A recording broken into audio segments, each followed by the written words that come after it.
Nors socialiniuose tinkluose naudojame tikrą savo vardą arba nuotrauką, geriausiu atveju, virtuali erdvė sukuria tam tikrą atstumą, kuris sumažina mums pažeidžiamumo jausmą.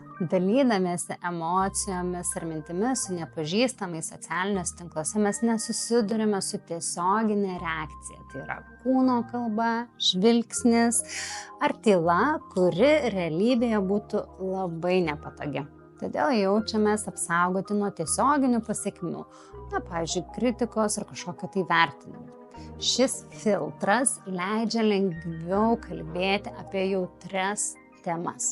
Realus pokalbis tokių galimybių nesuteikia. Mes bijome pasakyti kažką neteisingo.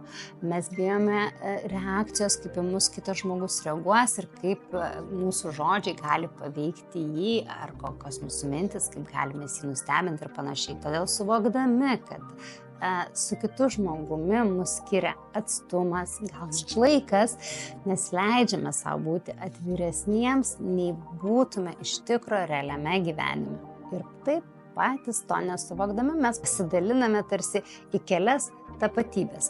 Viena tapatybė virtualioje erdvėje ir kita tapatybė realiame gyvenime. Ir tai kitai savo tapatybei leidžiame lengviau atsiskleisti tiems, kurių ideologijai pritarėme. Todėl jaučiame saugiai rašydami asmeninės žinutes žinomiems žmonėms, tikimės, kad jie išlaikys mūsų paslaptis ir mūsų supras. O kaip manai tu, ar toks virtualus atvirumas stiprina tikrąjį ryšį, ar tik sukuria jo iliuziją?